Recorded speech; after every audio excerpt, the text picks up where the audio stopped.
All right, welcome everyone. I'm going to pray and then we'll talk about what we're going to be doing this morning in the budgeting class, a simple budgeting class. Let's just begin. Father, thank you for this time. Thank you, Lord, that you are here with us and we worship you and we praise you. And thank you that you are leading us and helping us to do the best that we can with what we have, Father. And when we do that, you will bless us. We praise you and we worship you in Jesus' name. Amen. So this is a simple budgeting class, simple envelope budgeting. You've got envelopes. I think everybody should have a stack of envelopes and a couple of worksheets. Sorry, I don't think those up. And I have the two worksheets are the same, but one is so that you can take notes if you want to, because you're going to think of things as I'm talking about the budgeting class. But then make sure you leave the other one blank, so that when you take it home, you can actually use it for your numbers, for your writing out of your budget. So use the back sides if you want, however you want to do it. I'm going to go over an example budget, and it may not be very real world-ish, but I tried to make it close as possible. So let me begin by introducing myself. I'm Pastor Brent Hoflin, pastor of the Wake Village Church of God Prophecy here in Wake Village. I'm not a certified public accountant, but I have taken a lot of college-level accounting courses. And I worked in the banking industry for 14 years. And also, before I accepted the pastorate here, I was the church bookkeeper in the previous church that I went to. And I did that for over 20 years. So I have some experience in bookkeeping and in accounting and budgeting and those kinds of things. So I just wanted to let you know where my authority comes from in that case. There's some experience there. There's some real world experience there. So I want to talk about something that's very, very important to all of us, and that is about budgeting. And whenever I bring this up in other contexts, a lot of times people will say that it is the B word. Nobody wants to hear about budgeting. That's the B word. I don't want to hear about budgeting. And probably the reason is because we don't want to hear about how much money we don't have.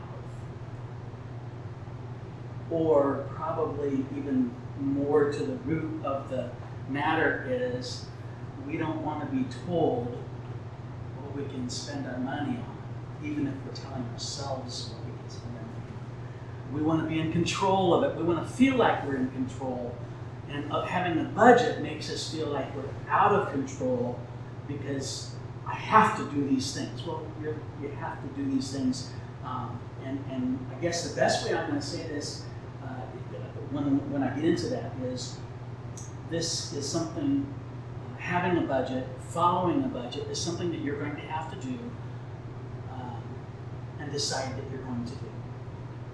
So the bottom line there is, and I'm not sure if I should say it this way or not, but it's the only way I can think about it, is we have to grow up and understand that when we do a budget, this is how we keep ourselves accountable for the money that we have coming in.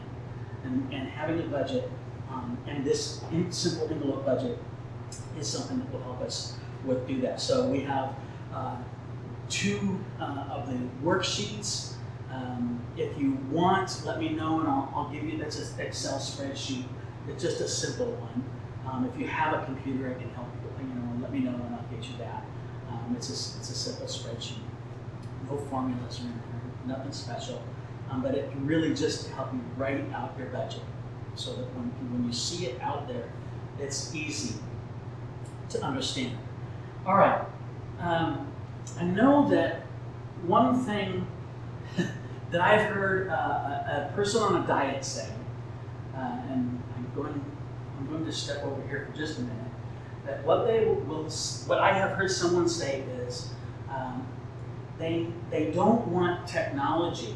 In other words, there's all kinds of apps that will help you with your budgeting.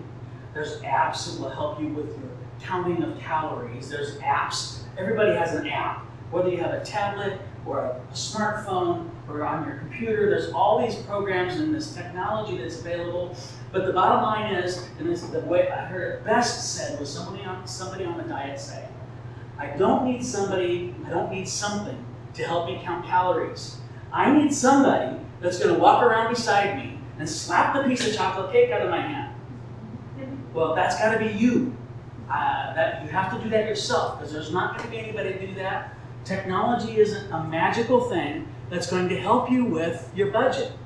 It may help you with setting out categories, it may help you with tracking, but the bottom line here is what we're going to be doing with these envelopes. We'll do all of that very, very easily and logically. We'll be able to understand what that is. But before we do that, I do have a little video clip that will help us to understand that we shouldn't be buying things that we can't afford.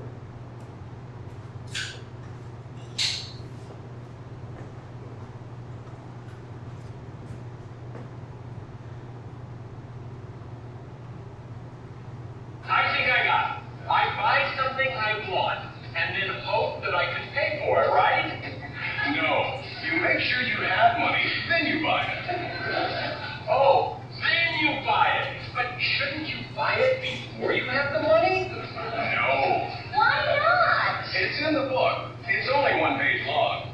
The advice is priceless and the book is free. Wow, I like the sound of that. Yeah, we can put it on our credit card.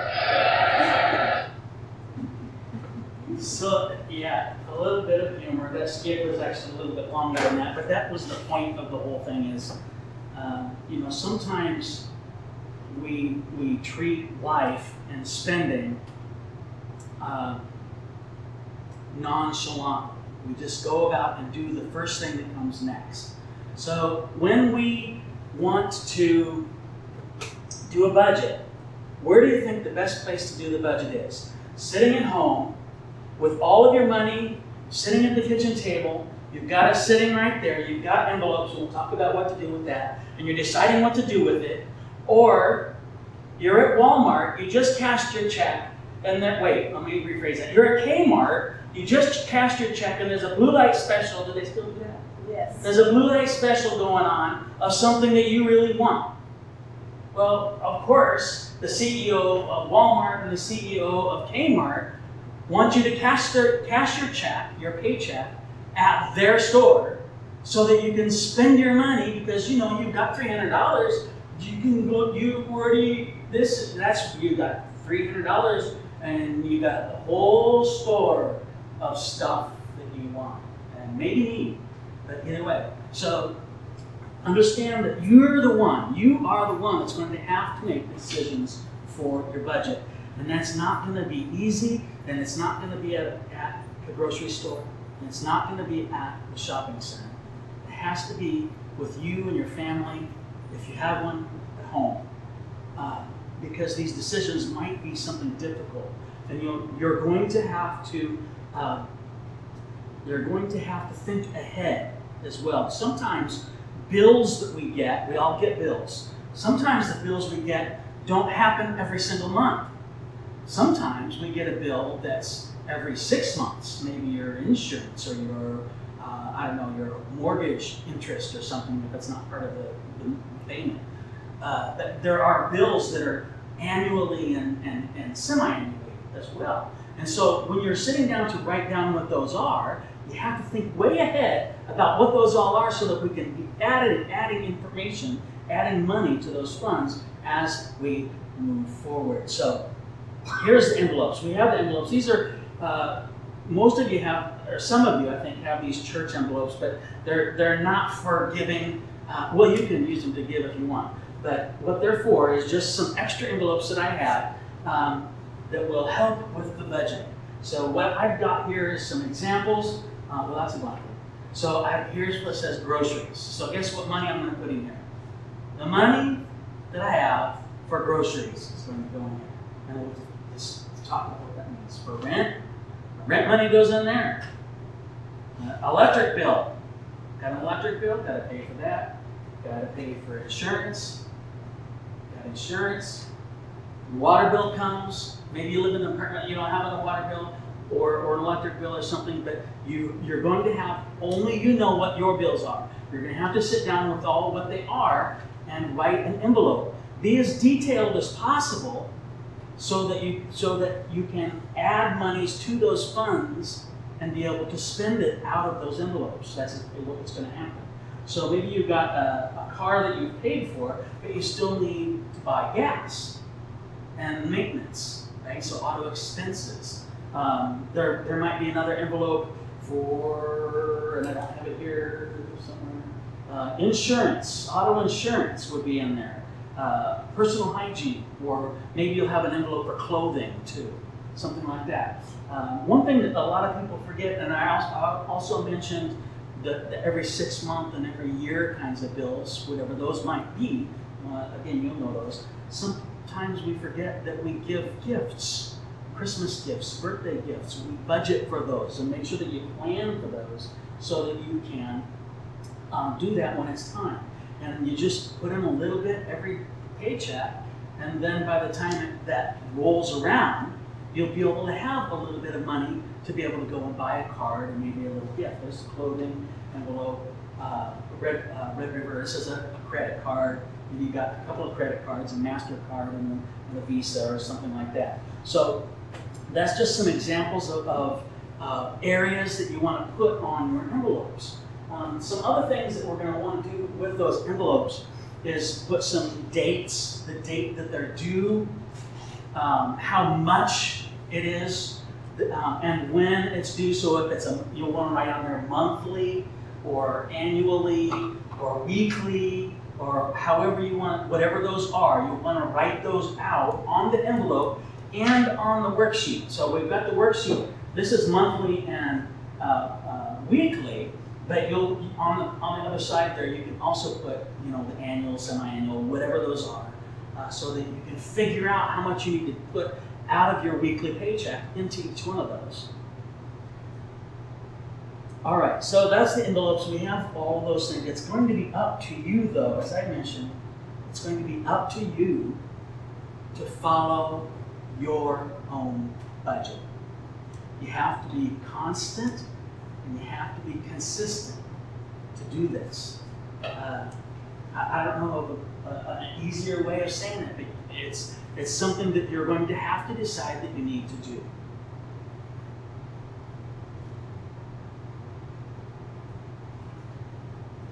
Once we start a budgeting, an envelope budgeting, once you start doing that,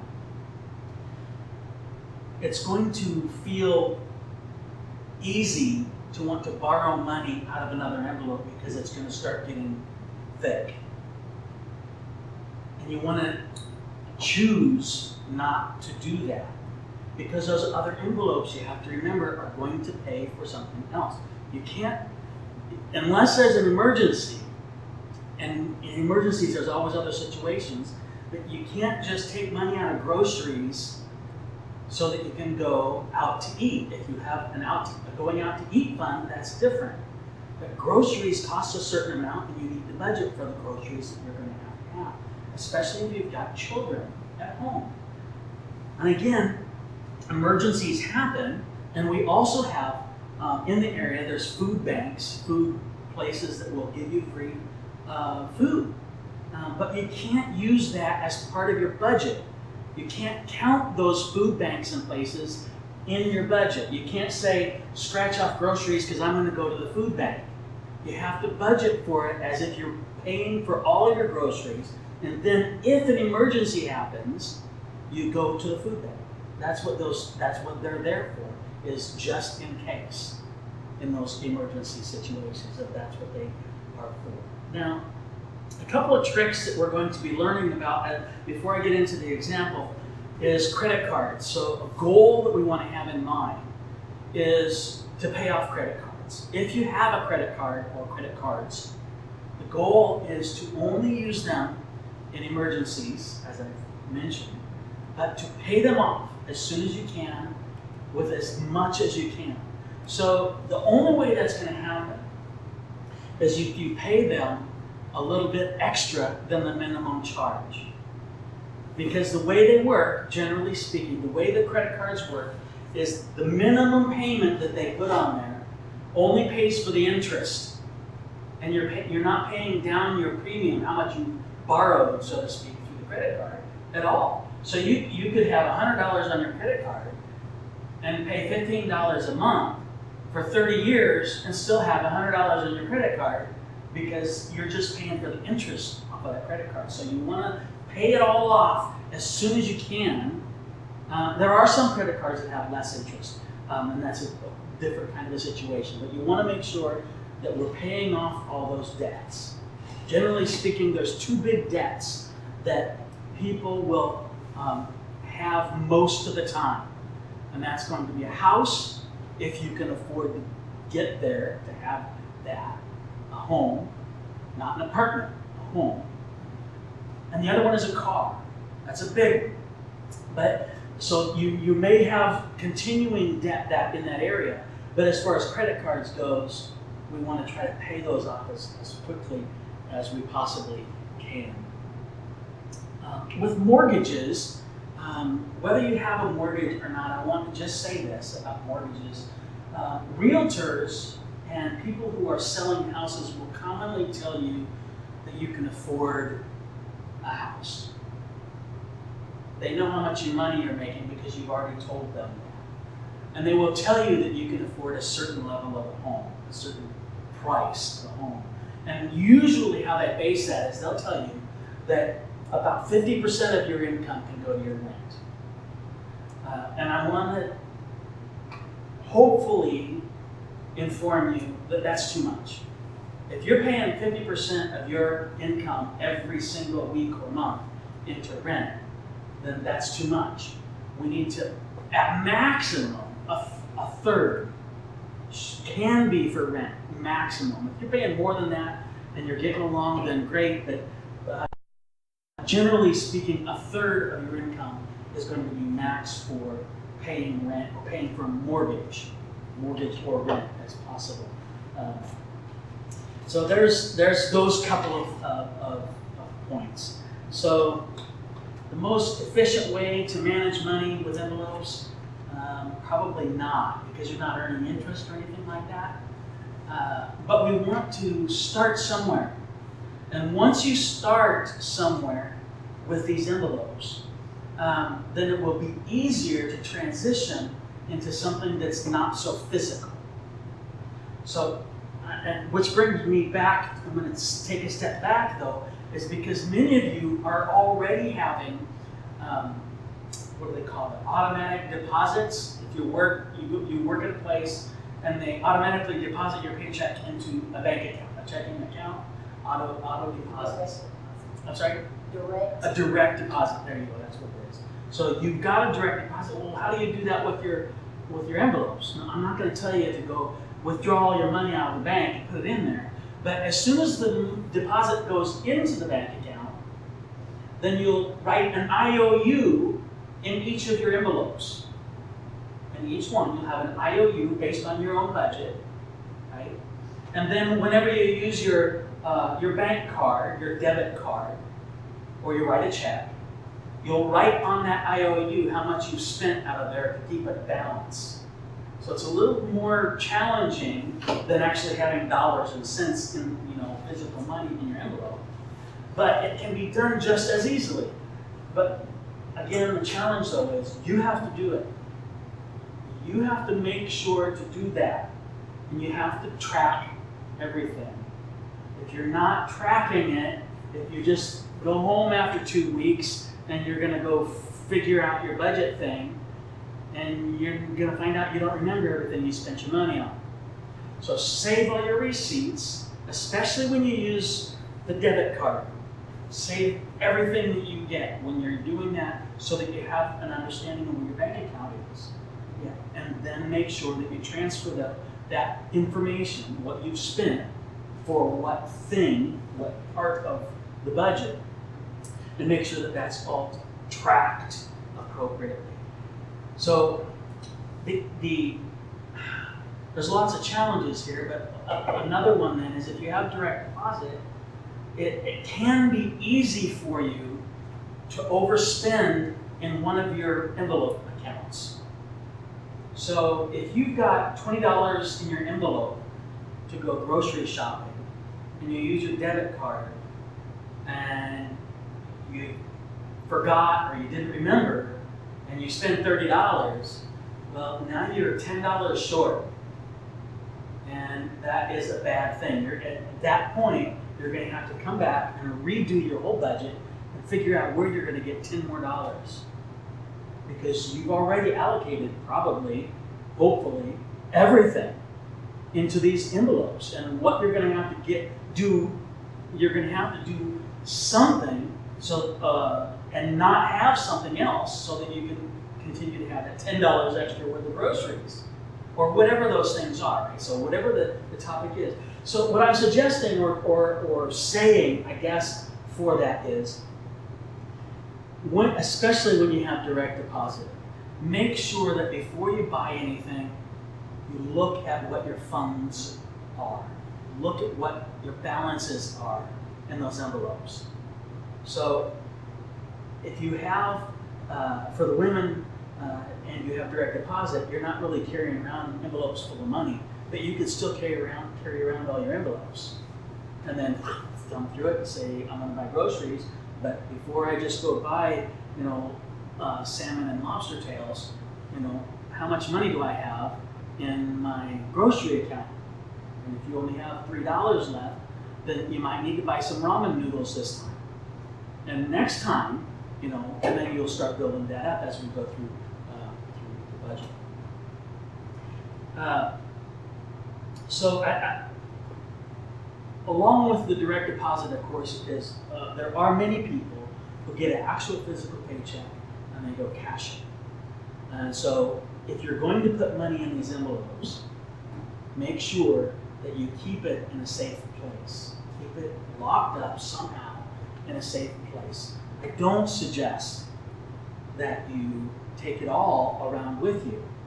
But if you are going grocery shopping, grab your grocery envelope. And that's how much you have to spend then. If you grab the grocery envelope and the insurance envelope, then no. You only grab the envelope that you're going to spend money on. Maybe you're going to go shopping and you need to buy personal hygiene and you might need some new shoes or something. Then you grab the appropriate envelopes that you can do that with. And the way that the budgeting works, though, is you're probably not going to be able to buy that new blouse or pants or shoes until after you've saved some to be able to do it so that you'll be able to pay for it right away. And again, I understand that there are emergency situations. If all your clothes have holes or whatever, you need some new shoes. Salvation Army, we have different places that can help with those kinds of things. But again, we have to be constant and consistent with the budget and not be too proud to get and ask for help.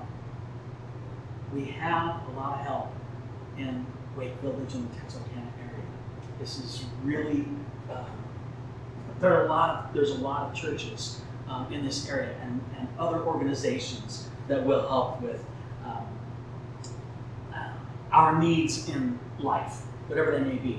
So you're going to get help with rent and help with power and help with utilities and help with food and help with getting a cell phone and all those kinds of things. There are places that have all those kinds of help. So with envelope budgeting, whether with physical money or with IOUs in the envelope, it should represent, if it's IOUs, it needs to represent your bank account. And so you're going to have to track that. You're going to have to know how much money you have in the bank. Not how much you think you have, because you don't remember how much you've already spent. And so you call the bank or you look up on your app and you see that you've got $200. Well, you spent $150 in the last 2 days that hasn't hit the bank yet. So the envelopes help with making sure you know exactly how much you always have. It's not about knowing how much you don't have. It's about how much you do have. So sitting at the kitchen table again is the best place to start the budget. Where, at home is the bottom line there. We want to be at home. So to start the categories, the list that I gave you is just an example. And I have tithe and offering, rent and mortgage, utilities, water, electric, phone, satellite, groceries, or satellite or cable, whatever, TV. And some of these, this is just an example. If your budget is so tight, maybe we need to forego having cable or satellite. Right? Some of these you kind of have to have. That sometimes, you're going to have to decide where you're going to go with those. So automobile fuel, loan, if you have a car payment, insurance, car insurance, their health insurance, personal and miscellaneous hygiene. Maybe you have some credit cards, Christmas gifts there, and the bottom one says it's talking about savings. I don't want you to think that the savings is the last thing, but we need to get to the place where we start using savings, not spending it, but planning for it and putting money in it, and not just be the last thing after we paid everything else out. And I'll help you with that. So here's my example. And I hope that it is semi-realistic. If we work 40 hours a week,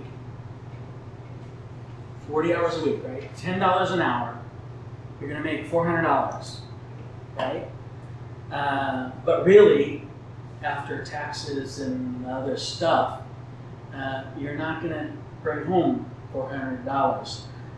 So I figured out maybe $280.68. And why did I come up with that number? I don't know, I rounded it off. I just guessed. But that's about right. So if you're making $400 a week, you're probably going to bring home less than $300, I'm guessing. Does that sound about right? Anybody? Okay. So I wrote $280.68. It may not be exactly right, but let's just go with that for the example. So the first thing I want to tell you is that as a Bible-believing church, we believe in giving the tithe, that first 10% off the top of whatever you make. Now, there are two ways of approaching that, and I'm not going to tell you have to pay tithes, but as a pastor, I believe in it, and I believe that when you give the tithe, when you pay tithes, that is how God will bless you. And you will find out, and it doesn't even sound logical, but you're going to find out that when you start consistently giving tithe of your income, that the other stuff falls in line. You always have money for it. Or at the very least, you're not going to have all those extra emergencies that people otherwise seem to have all the time. It's something broke down and you got to fix this and something this and all of those things. So it's just been my experience in our congregation that when you give the tithe, that should be a primary thing to do. First thing you do, as soon as you get your paycheck, is put in an envelope marked tithe how much you're going to give for tithe and offerings if you decide that you're going to do that too. So the tithe is going to end up being one of two things. I think I started seeing this before. So there's two ways to look at it. And the first one is tithe should be paid off of gross, how much money you make, or tithe should be paid off of net, how much you bring home. And again, if you're going to pay tithe, if you're going to give tithe, I'm not going to tell you how to do that. Personally, I believe that it should be off of gross. One of the things to keep in mind is if you are a tither, if you give tithe, and you give tithe off of your gross income, what comes in, then when it comes tax season, and maybe you're going to get a refund, then you've already paid tithe on all of your income. But if you pay tithe only on your net throughout the year, and then tax season comes and you get a refund, then kind of ethically you should pay tithe on your refunds too.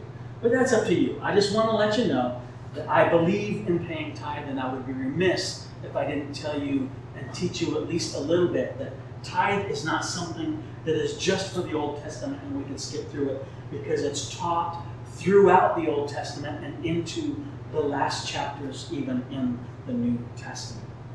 So tithe is first, and we're going to put in, a 10% of that is $28 of the $281, let's say, in there. Then we have rent and mortgage. So here's where some calculation may need. So you might need some technology, right? So I don't know that I could do this off the top of my head, well maybe, but your rent is going to be probably monthly, right? Not weekly. So you have a monthly amount and you need to figure out how much it's going to be weekly. So that's $650 for your rent or your mortgage. I don't know if that's realistic or not, but that's just the number I came up with in this example. If you have $650 for your mortgage, then a quarter of that, because there's 4 weeks in a month, a quarter of that is $162.50 you put in your envelope. Or if you have direct deposit, $162.50, an IOU that you've put in there. Okay?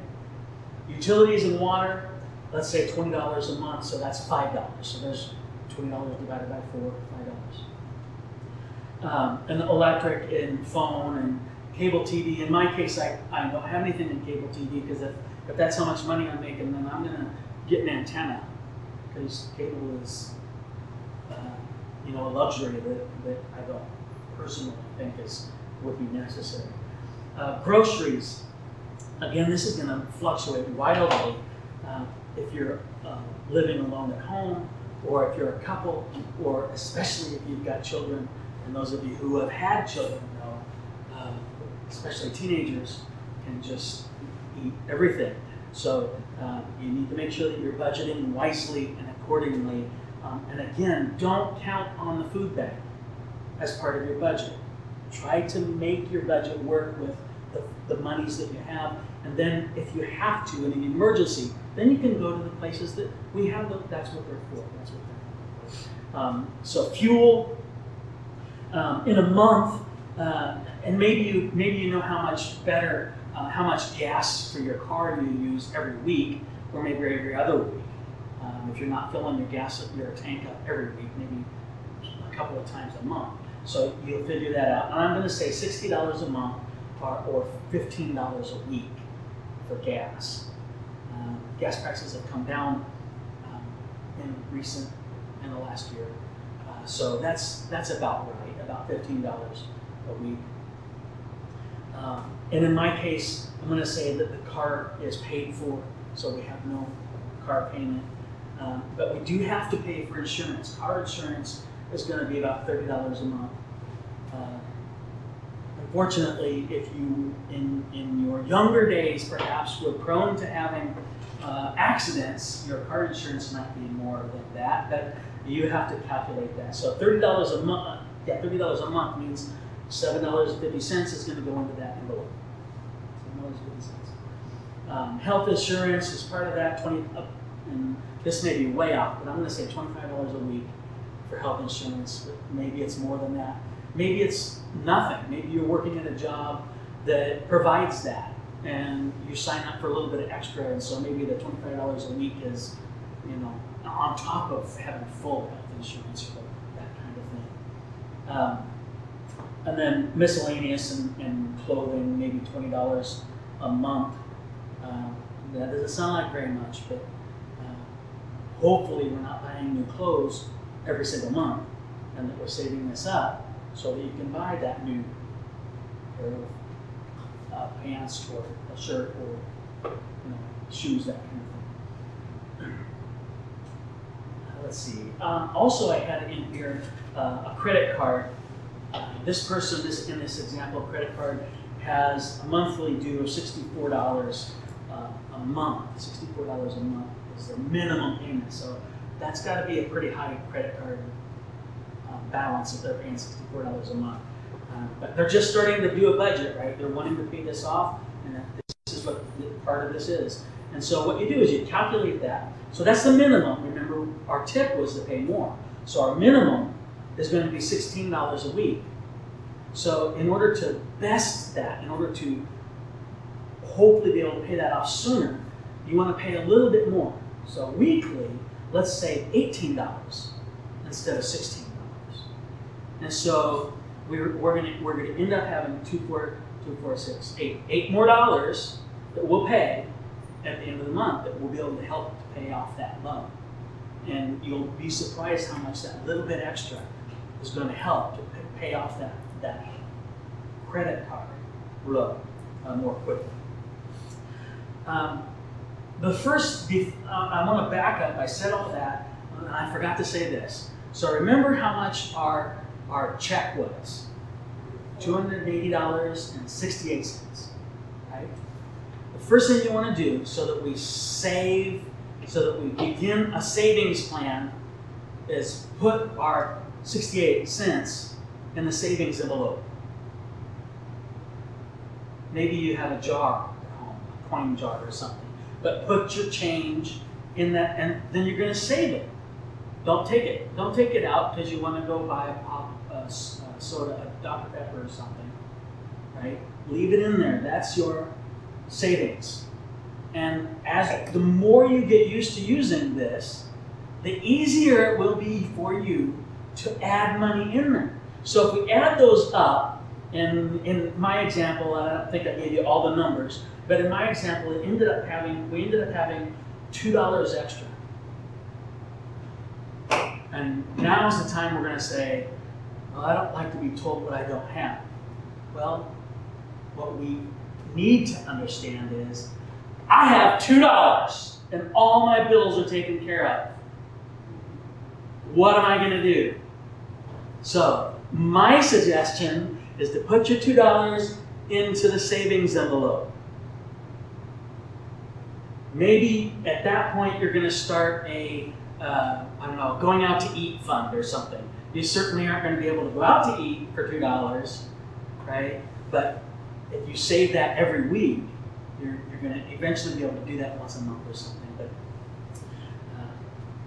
the point, though, is we want to try to save the two big points. We want to try to save money, and we want to try to pay off our debts, pay off the debts. Okay. So that's where all the envelopes come into play. We've got these envelopes, and they've got the names on them. You've got the due dates written there.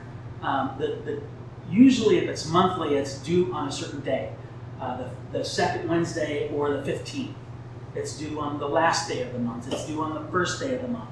And so you want to make sure that you write that down so that a couple of days ahead of time, you can pay that off. You're paying that bill. You want to get the bill out. Maybe the bill's in your envelope. Maybe you've already got it and you're ready, you're going to pay it. So you get that out when it comes time to do that, and you're writing it out, writing a check, or maybe you have to go to buy a money order or whatever. Make sure that you budget for that if you're going to write a money order, because it's not free. So if a money order costs $1, then what you have written on there is going to be $1 more than the amount that's on that's on the bill. So that's envelope budgeting. That's how it works. Once again, it is something that you have to make work.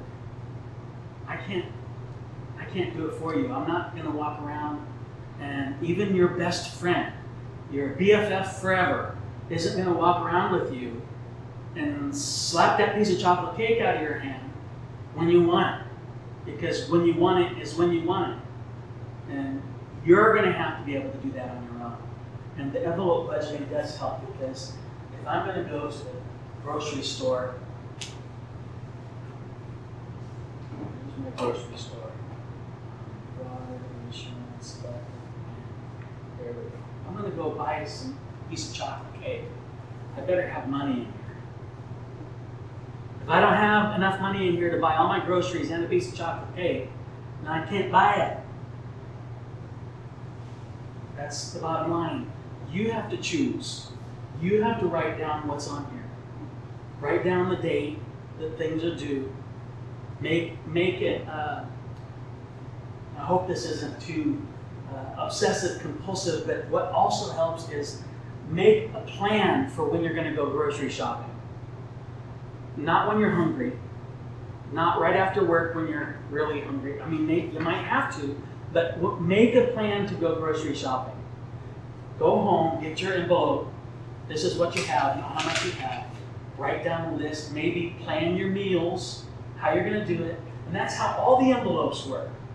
If you want to save up money to buy, a $250 new pair of kicks instead of $12 Crocs, then you better budget for it and plan for it. That's what you really want. Don't just go spend it because you have it in your paycheck that month. You've cashed your paycheck, and gosh, I have $300, so I can go buy my pair of tennis shoes that are $200. Doesn't work that way. If you really want them, put an envelope out there, new tennis shoes, and then after you've paid everything else and that $2 that you have at the end of the month, put that $2 in your new tennis shoe fund. That's how this works. So the budget with envelopes, even if you're not putting real money in there and you're using IOUs, be sure to do that. Again, IOUs, and keep a track of how much you spent. Put the receipts in there for using your debit card. Right? If you don't put the receipts in there, you will forget. I'm telling you, it's going to happen.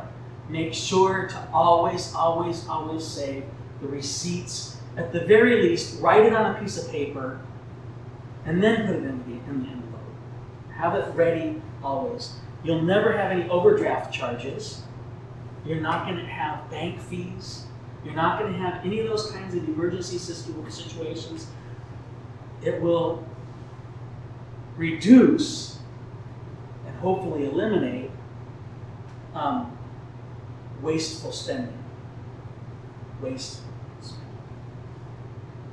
Because if I grab and I use grocery bill because it's an easy one to remember, right? If I grab my grocery money, I'm not going to go buy a key lime pie when I have to pay for a whole week's worth of groceries.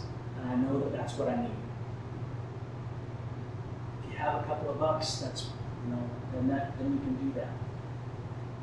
So I think about questions, and while you're thinking about questions for me, I have a couple of things that I want to say about myths about money. So the first one is, I'll save next year when I make more money.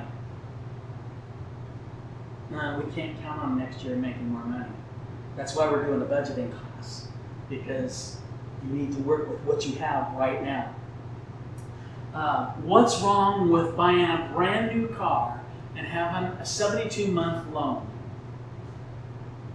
Well, many people do that, but as soon as you buy that brand new car, drive it off the parking lot, you've just lost several $1,000s worth of equity. You just lost it. At that point, you're paying backwards on that car loan until you pay it off. Hopefully it lasts that long and until you pay it off. So it's that's what's wrong. That's a challenge with that. Another point that commonly comes up that I've heard is, well, I'll pay it off, I'll get a loan, or I'll use my credit card, and I'll pay it off when my tax return comes. So the first thing is, you don't know if you're going to get tax return. We live in that day and age when things change. We may or may not get a tax return. Mary and I moved here. We knew we probably weren't going to get a return. We were going to have to pay. So we were planning for that. But other things change. And you don't know. Even if you get tax return that year after year after year, you don't know how much it's going to be. It's going to fluctuate. Things change. And so you can't count on that. Plus, guess what happens? You got that tax return in your pocket. And that's money, and you're going to go buy something else. Because after all, you're paying for that monthly. So you never do pay it off. Anyway, right? Okay. The last one. Well, there's two more. I work hard, so I deserve it. Well, if you deserve it, then budget for it. And pay for it that way. Don't take money don't take cash out of the grocery envelope that's to pay for food for the kids so that you can go buy a new fishing rod meal. Just because you worked hard and you want to go on vacation. Which brings up the last one. But we're on vacation. Shouldn't we be able to spend? Well, if you planned for it, if you budgeted for it, if you have a vacation envelope and you've got money in your vacation envelope, then that's what you can spend. If you don't, then you really shouldn't. And that's part of having a budget. Any questions? I noticed you didn't have anything about life insurance, and you mentioned health, but not life, Uh-huh.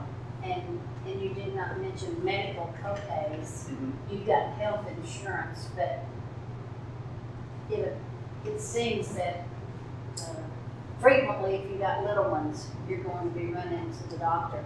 And most insurance, even though you got health insurance, you've got a copay. And so that would be a good envelope to have for co-pays.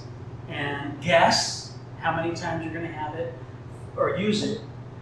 Maybe annually. Maybe your kids, maybe you've got younger ones and you're going to know you're going to use it monthly, right? So in that case, monthly co-pays.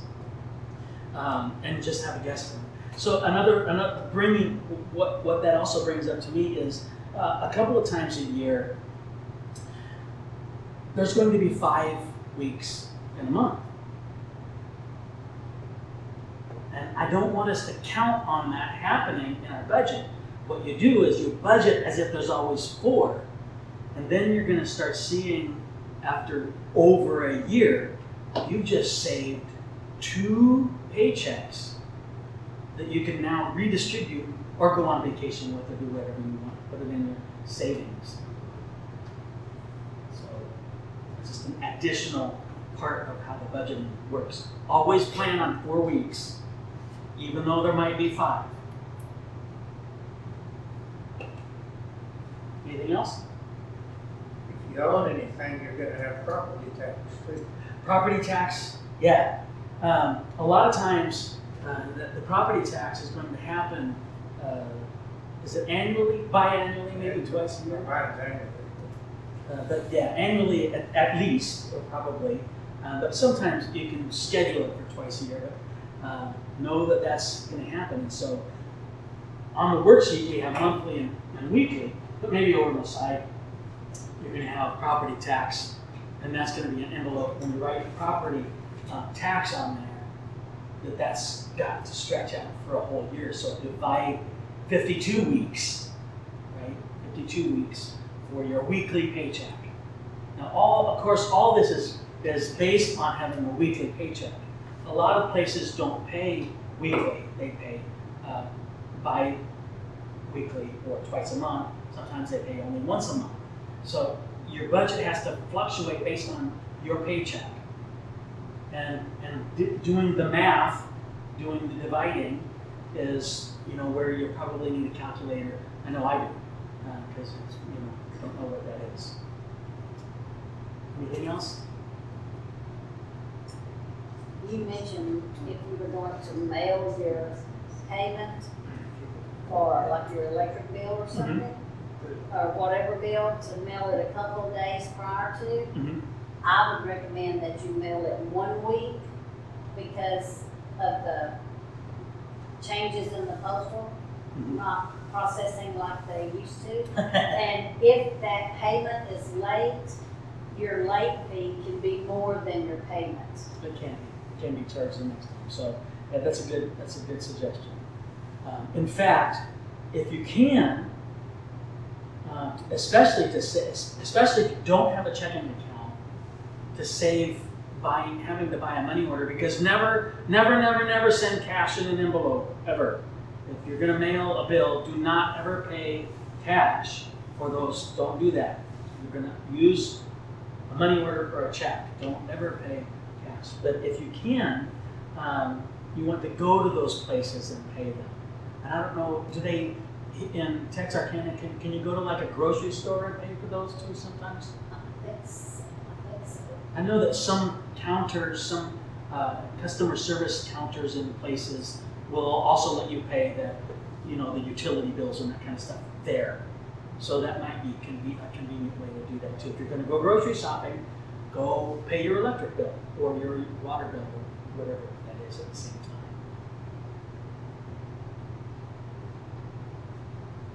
Anything else?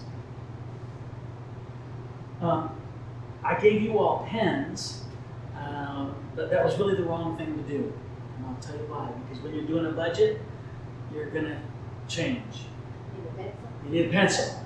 You need a pencil with an eraser. So make sure that that's why I gave you two of these. So one you can have for notes, and then the other one you use to pencil in your budget the best that you can. And you're going to find out that you're going to change it. Things fluctuate, things change. And then after a couple of months, you're going to get some averages. After a few months, it'll average out even a little more with what the things are that you want to make payments on. And you may discover you need to make another envelope and then redistribute everything anyway. So having a pencil that you can erase it. Did you have a savings envelope in the beginning of your Yes. presentation? Yes. Savings envelope that at least in this example, you've got 68 cents in it a week. Or whatever the change is, right? And I would also then suggest that if you go to the grocery store, if you go to buy gas, if you buy something with your envelope and you get change, put the dollars back in that envelope, put the change in your savings envelope. If it's that flexible, if you're counting on exactly $15 a week for gas, and you spend $14 this week, and next week you need to spend $16, then put it all back in your envelope. That's going to be up to you, however you want to do that. But at the very least, start off with the change from your paycheck in your savings.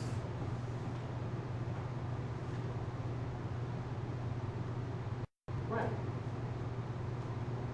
I went to a class once, and they stressed the importance of having a partner for accountability. If you're married, it's the spouse. But if you're not, maybe your spouse is deceased or you're single, get somebody to help you, and it helps keep you on track to be accountable. Right? So if you've got a spouse, that's the best way to start, because talking about money can be stressful. But if you're both on the same page, that's going to strengthen your relationship. Okay? But if you can't, there's always somebody, and you have to be careful who you trust, unfortunately, but that's the day we live in. And I would suggest then maybe find somebody at church. If you don't go to church, find a church. There's going to be a group, a small group, a cell group, or someplace that you can be part of, and it will help you with accountability. There's usually, at the very least, women's groups and men's groups, and then they can hold each other account. They can talk about those kinds of things because it's only for them. It's for that. It's not public. It's not gossip. It's people talking to each other. All right. Lord, thank you for this class. Thank you for being here with us, Father. We worship you again. We thank you, and we ask that your Holy Spirit will continue to lead us and guide us this time, and as we move forward in life, help us to remember these things, Father, this easy and logical budgeting. Lord, we know that you are our King. Help us to believe in you, and help us to worship you as we continue to do that, and loving you and loving those around us. In the name of Jesus we pray. Amen.